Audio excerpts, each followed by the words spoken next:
Halo kawan-kawan semua, gimana nih kabarnya? Semoga kita semua selalu baik-baik aja dan selalu diberikan limpahan kesehatan oleh Tuhan Yang Maha Esa, khususnya dalam menghadapi kondisi pandemi seperti sekarang ini. Di sini, kami dari kelompok 19 akan menjelaskan mengenai Instacart, khususnya mengenai bagaimana Instacart menjalankan model bisnisnya hingga bagaimana Instacart dapat memperoleh profit dari model bisnis yang mereka jalankan.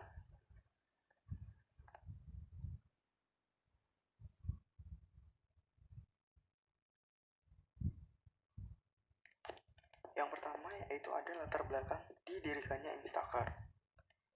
Pada tahun 2001, kegagalan Webvan dalam melaksanakan bisnis online grocery memberikan peluang bagi pengembang lain untuk dapat bermain di sektor retail online. Dan pada tahun 2011, keberhasilan Fresh Direct dalam menjalankan bisnis online grocery store-nya memberikan ide bagi para pengembang Instacart untuk dapat memperoleh kesuksesan yang sama dengan apa yang diperoleh Fresh Direct. Dan pada tahun 2012, akhirnya Instacart pun diluncurkan.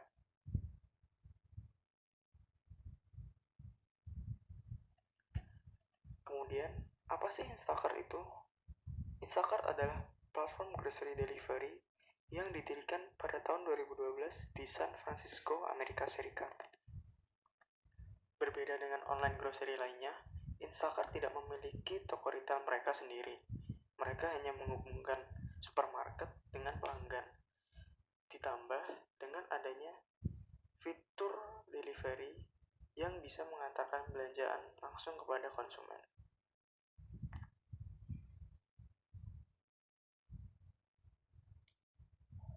Instacart sudah beroperasi di beberapa daerah di Amerika Serikat, yaitu San Francisco Bay Area, San Jose, New York City, Brooklyn, Washington DC, Philadelphia, Boston, Chicago, Austin, Seattle, dan Los Angeles.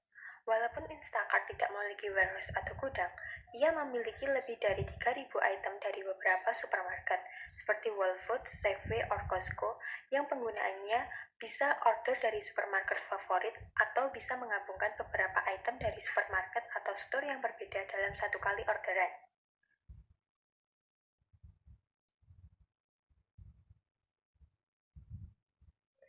Ada beberapa keunggulan kompetitif yang dimiliki oleh Instacart yang mana membuat perusahaan ini sangat menjanjikan. Maka dari itu, tidak heran jika banyak investor yang menyalurkan dananya ke perusahaan ini. Keunggulan kompetitif yang pertama, Instacart memangkas atau tidak memerlukan biaya gudang dan biaya transportasi, karena biaya itu sudah ditanggung atau di-cover oleh shopper yang menjadi partnernya. Kedua, Instacart memiliki persediaan yang sangat luas dengan bekerja sama dengan store atau supermarket yang banyak, sehingga penggunanya bisa mempunyai akses dan referensi yang banyak dan benar-benar disesuaikan. Ketiga, dengan bisnis yang digerakkan oleh teknologi, Instacart bisa mengirimkan barang orderan ke konsumen dengan sangat cepat, yaitu kurang dari 1 jam. Maka dari itu, Instacart menjadi salah satu pengiriman bahan makanan tercepat di Amerika. Keempat, Instacart meminimalkan biaya tenaga kerja dengan mengharuskan tenaga kerjanya membayar asuransi mobil dan kesehatan mereka sendiri. Selain itu, tenaga kerjanya pun bisa menjadi pekerja part-time yang bekerja secara lebih fleksibel.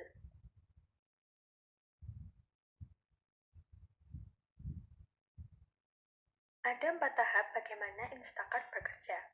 Yang pertama, konsumen membuat orderannya ke supermarket dan membayarnya secara online melalui aplikasi Instacart. Kemudian, shoppers menerima orderannya dan mulai untuk mempersiapkan item yang ada dalam orderan. Lalu, shoppers membayar bill melalui aplikasi Instacart kepada supermarket. Setelah itu, shoppers berangkat untuk mengantarkan belanjaan ke alamat yang terdapat dalam orderan.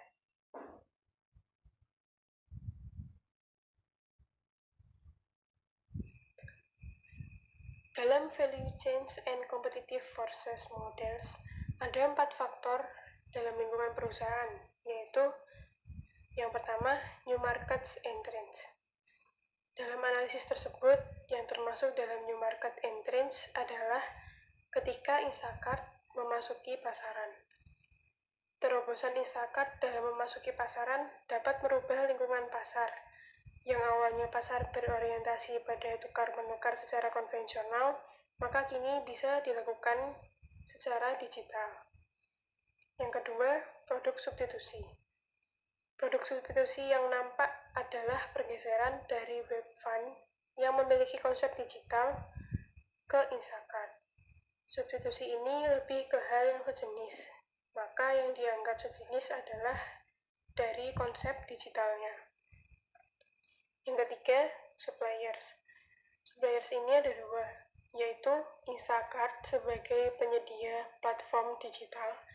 Yang kedua, yaitu supermarket sebagai penyedia barang.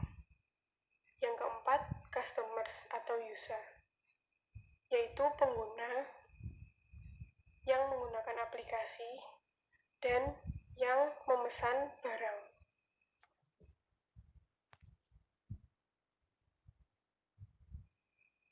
Dalam melakukan usaha bisnisnya, Instacart menghadapi beberapa masalah yang menjadi kekuatan kompetitif perusahaan. Pertama, holding shoppers atau delivery personnel. Sebelumnya, Instacart mempekerjakan orang-orang yang ada di supermarket untuk mengirimkan barang kepada konsumen. Hal ini mengakibatkan tekanan kerja kepada orang-orang supermarket dan mempengaruhi kualitas barang yang dikirim. Oleh karena itu, Instacart merekrut pekerja paruh waktu yang bukan karyawan supermarket untuk mengirimkan barang. Mereka mendapatkan bayaran yang cukup, sehingga kualitas barang yang dikirim dapat dipertahankan. Kedua, reduce delivery time. Instacart mengatur shoppers untuk selalu berada di dekat supermarket agar pengiriman barang bisa dilakukan dengan cepat dalam waktu kurang lebih 1 jam. Ketiga, dealing with out of stock items. Ada kasus di mana barang yang diinginkan konsumen tidak tersedia. Oleh karena itu, Instacart menyediakan pilihan kepada konsumennya apakah ingin diganti dengan produk substitusi atau tidak usah diganti. Keempat, quality proportion. Untuk memastikan konsumen mendapatkan kualitas produk yang cukup, Instacart melakukan kerjasama dengan supermarket yang sudah terpercaya. Kelima, shoppers shortage. Karena shoppers bekerja dengan paruh waktu, banyak kasus di mana kekurangan shoppers.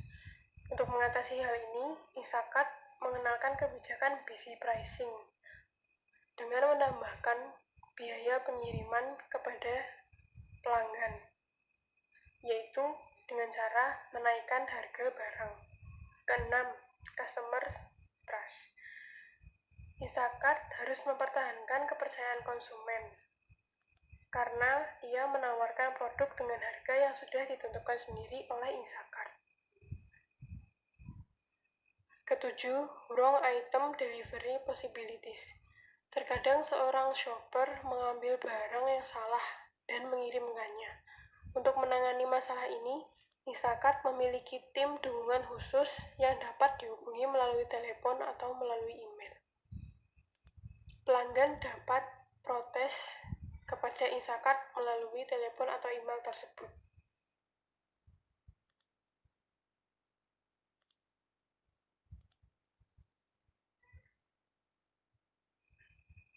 Value proportion dari Instacart terdiri dari terkoneksinya dengan banyak supermarket, pengiriman barang yang cepat sehingga tidak perlu berkunjung langsung ke supermarket, inventory yang bervariasi sehingga referensi barang lebih luas, dan yang terakhir tidak ada biaya penyimpanan dan biaya transportasi.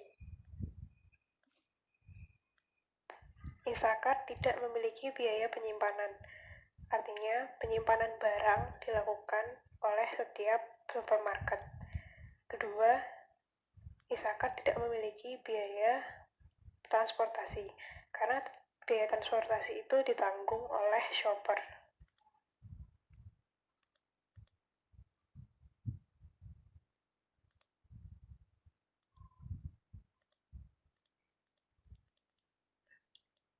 Ada 3 user yang terlibat dalam bisnis model Instacart. Yang pertama, user atau customer, yaitu pengguna yang menggunakan aplikasi dan yang membuat orderan dengan alamat dan waktu yang spesifik, sekaligus membayarnya melalui Instacart. Yang kedua, shoppers atau delivery personnel, yaitu mereka yang menerima orderan dari user, menyiapkan orderan user, ada di dekat supermarket, dan mengantarnya ke user. Yang ketiga, retail partners atau store, yaitu supermarket yang menerima pembayaran melalui shoppers dengan aplikasi Instacart dan menyediakan barang orderan. Instacart sudah bekerja sama dengan banyak supermarket di Amerika Serikat.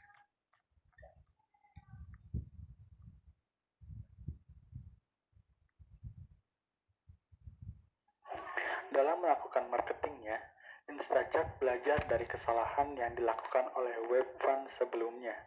Sebuah perusahaan yang sama seperti Instacart, yaitu menawarkan jasa delivery bahan makanan dan kebutuhan sehari-hari secara online. Instacart hanya melayani orang-orang yang inelastis terhadap harga, karena kita tahu bahwa harga barang yang ditawarkan di Instacart bisa lebih tinggi dibandingkan dengan harga jika langsung membeli di tempat. Selain itu, Instacart hanya berfokus kepada orang yang memang sangat membutuhkan layanannya. Instacart juga tidak membuat kebijakan yang menyediakan pengiriman gratis. Hal-hal yang dirasa tidak akan memberikan keuntungan, Instacart hindari.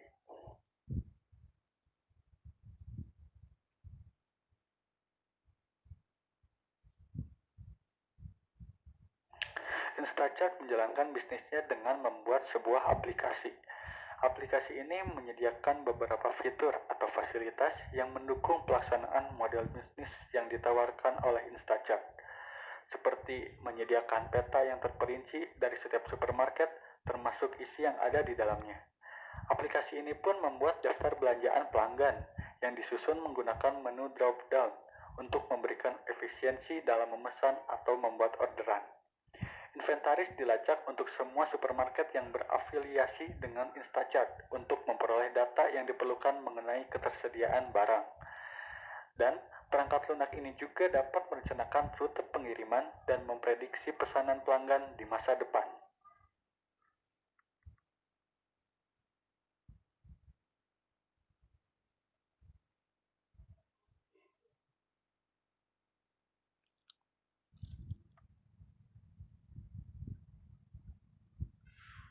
Pendapatan Instacart dapat bersumber dari delivery fee, membership fee, dan komisi dari supermarket. Delivery fee atau biaya pengantaran. Untuk mengirimkan orderan, Instacart menyediakan tarif $3,99 untuk terkirim dalam waktu 2 jam dan $5,99 untuk terkirim dalam waktu 1 jam yang mana orderan harus di atas $35. Jika orderan di bawah $35, maka $7,99 untuk 2 jam dan $9,99 untuk 1 jam. Membership fee. Pengguna Instacart bisa menjadi membership Instacart dengan membayar $99 yang mendapatkan manfaat pengiriman gratis dalam 1 tahun. Komisi dari supermarket. Beberapa supermarket menaikkan harga produknya sebesar 15% dari harga asli. Dengan 15% tersebut akan dibayarkan ke Instacart karena sudah mempermudah mereka untuk menjangkau pasar yang lebih luas.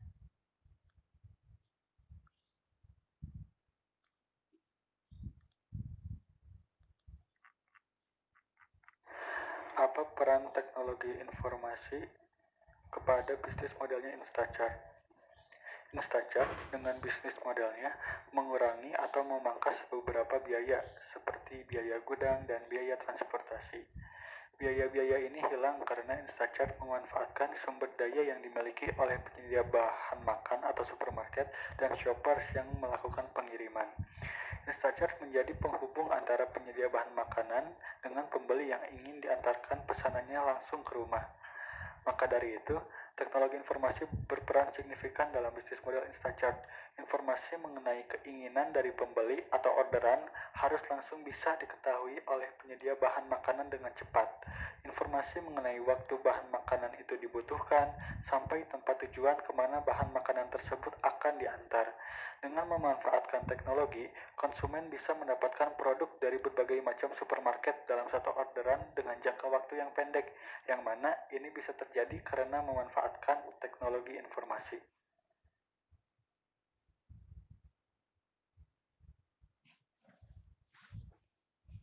Apakah model bisnis Instacart tersebut bisa dianggap layak?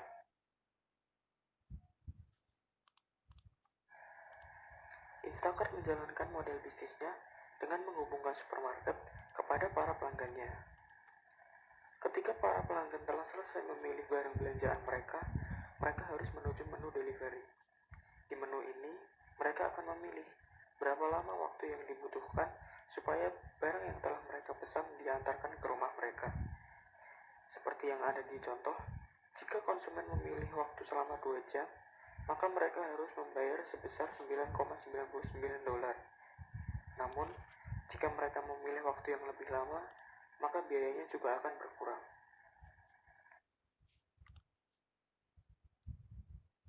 Tidak hanya melalui biaya pengiriman, namun Instacart juga mengambil membership fee dari para pelanggannya, yaitu sebesar $99 per tahun.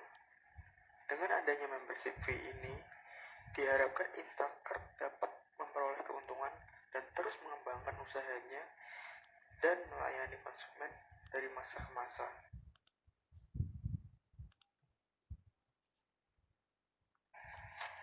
Oleh karena itu, kami menganggap bisnis model yang digunakan oleh Instacart sudah tepat. Karena Instacart tidak hanya berfokus dalam mencari konsumen, namun juga berfokus untuk mencari laba. Sehingga dengan laba tersebut, Instacart dapat terus mengelola bisnisnya dari masa ke masa dan memberikan pelayanan dengan optimal kepada konsumen-konsumennya. Sekiranya itu tadi yang dapat kami sampaikan. Apabila ada kekurangan dalam penyampaian, kami sebagai kelompok penyaji mohon maaf kepada teman-teman sekalian. Jaga selalu kesehatan kalian semua. Sekian dan terima kasih.